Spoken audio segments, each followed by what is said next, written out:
ಎಲ್ಲರಿಗೂ ನಮಸ್ತೆ. ಇವತ್ತು ರುಚಿಕರವಾದ ಕಬಾಬ್ ಮನೆಯಲ್ಲೇ ಮಾಡೋದನ್ನು ನೋಡೋಣ. ಅದು ಎಗ್ ಹಾಕ್ತೇನೆ, ಚೆನ್ನಾಗಿ ಕ್ರಿಸ್ಪಿಯಾಗಿರುತ್ತೆ ರೀ. ಮಾಡಿಕೊಂಡು ಒಂದ್ಸಲ ನೋಡಿ ಹೇಗೆ ಮಾಡೋದು ಅಂತ ನೋಡೋಣ ಬನ್ನಿ. ನಾನಿಲ್ಲಿ ಒಂದು 1/4 kg ಚಿಕನ್ ತೊಗೊಂಡಿದ್ದೀನಿ.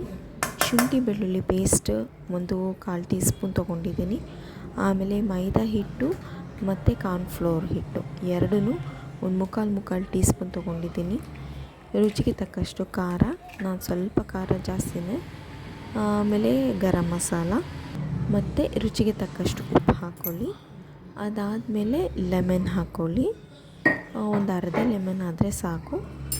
1 kg ಆದರೆ 1 ಬೇಕಾಗತ್ತೆ.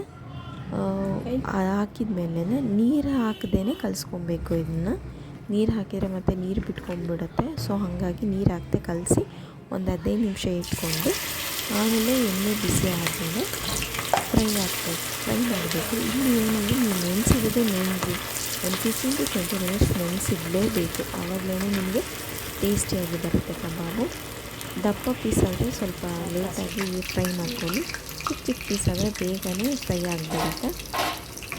ನೀವು ಈ ಥರ ಮಾಡ್ಕೊಂಡು ನೋಡಿ. ಬಿಸಿ ಮಾಡ್ತಾನೆ ಹಾಗೆ ಖಾಲಿ ಆಗಿಬಿಡುತ್ತೆ. ಹಾಗೆ ತಿಂದುಬಿಡ್ತಾರೆ ಎಲ್ಲರೂ. ನಮ್ಮ ಮನೇಲಿ ಹಾಗೆ ಆಗಿದೆ. ಊಟ ಬಿಟ್ಟಿರೋದಿಲ್ಲ, ಅದೇ ಥರನೇ ತಿಳ್ಕೊಂಡ್ಬಿಟ್ಟು. ರುಚಿ ಅಂದರೆ ಅಷ್ಟು ಟೇಸ್ಟಿಯಾಗಿರುತ್ತೆ. ಒಂದ್ಸಲಿ ಟ್ರೈ ಮಾಡಿ ನೋಡಿ. ಆ್ಯಂಡ್ ಪ್ಲೀಸ್ ಸಬ್ಸ್ಕ್ರೈಬ್ ಮಾಡಿ ನಮ್ಮ ಚಾನಲ್ಗೆ, ಬೆಲ್ ಐಕಾನ್ ಮಾಡಿ. Bye thank you.